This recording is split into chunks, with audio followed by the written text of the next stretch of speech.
ईरानी currency खरीदना धोखा है, फ्रॉड है, बहुत बड़ा नुकसान है और इसमें फ़ायदा बड़े प्लेयर्स को होना है। तो लिहाजा इससे मोहतात रहें और दूसरों को भी मोहतात रहने की हिदायत करें, वरना आपकी जो सारी ज़िंदगी जमा पूंजी है, जो आप ये सोचकर ख़रीदेंगे कि हम ईरानी करेंसी ख़रीदेंगे तो बाद में उसकी कीमतें दुगनी हो जाएंगी, तुगनी हो जाएंगी, तो आपको बहुत बड़ा कोई फ़ायदा होगा। लेकिन ऐसा हरगिज़ नहीं है।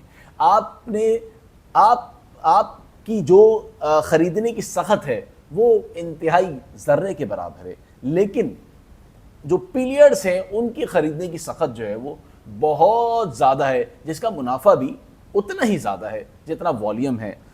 और लेकिन बड़े पीलियड्स जब इस तरह की चीज़ों में हाइप क्रिएट करते हैं तो वो मार्केट में एक ऐसा बबल क्रिएट करते हैं कि हर आदमी इसको ख़रीदने में लग जाएगा और फिर इसकी ख़रीदो फरोख्त शुरू हो जाएगी और एक वक्त ऐसा आएगा कि ये इतना ज़्यादा ऊपर चला जाएगा कि ऊपर जाने के बाद इसमें जो गरीब तबका है सिर्फ वही रह जाएगा और जो बड़े प्लेयर्स हैं, जो बिग शॉट्स हैं, वो अपने पैसे खुले कराकर बाहर आ जाएंगे। तो इस तरह आपको हो जाएगा नुकसान। चूँकि ईरानी रास्ते से बलूचिस्तान से होते हुए ईरानी करेंसी गधा गाड़ी, मोटरसाइकिल और बसेस में भी आ रही है और यही वजह है कि उनकी करेंसी को कराची पुलिस ने करोड़ों रुपए की करेंसी को गधा गाड़ी पर पकड़ते हुए रोका है। चूँकि कोई वहाँ से करेंसी लेकर आ रहा था और वो करेंसी के रेट उसको पता चले कि पाकिस्तान में बहुत ज़्यादा है। क्योंकि हम कभी भी कोई ऐसा मौका हाथ से जाने नहीं देते, हम तो इसके इंतज़ार में रहते हैं कि कोई भी मौका आ जाए और हम इसमें कुछ ना कुछ ज़रूर जो है वो कमा लें, और ये तगोदोग सबकी ही होती है। अब इसके अंदर बहुत सारे लोग हैं, उनमें बहुत ज़्यादा जो है ना इसको लेकर चीज़ें शुरू हो गई हैं। लेकिन इसमें दूसरा तबका कौन सा है जो फ़ायदे में रहता है? वो है मनी एक्सचेंजर के बड़े फ़ायदे हैं इसके अंदर। मनी एक्सचेंजर भी इस सिचुएशन से बहुत आसानी से निकल जाता है। लेकिन वही बात कि फंस सिर्फ आप जाएंगे, चूँकि एक मुल्क में पहले ही जंग चल रही है। अगर उस मुल्क में जंग चल रही है और आप ये सोच के ले रहे हैं कि वो उस जंग से निकल जाएगा तो उसकी करेंसी अच्छी हो जाएगी, तो आप ये क्यों नहीं सोच रहे कि अगर वो उस जंग से नहीं निकला और उस जंग में मज़ीद फंसता गया तो उसकी करेंसी मज़ीद जो है वो गिरावट की तरफ चली जाएगी। अगर गिरावट की तरफ चली जाएगी तो आपको इसका फ़ायदा होने के बजाय आपको बहुत बड़ा नुकसान हो जाएगा, और जितने ज़्यादा पैसे होंगे उतना ज़्यादा आपको नुकसान होगा। तो ये रिस्क है।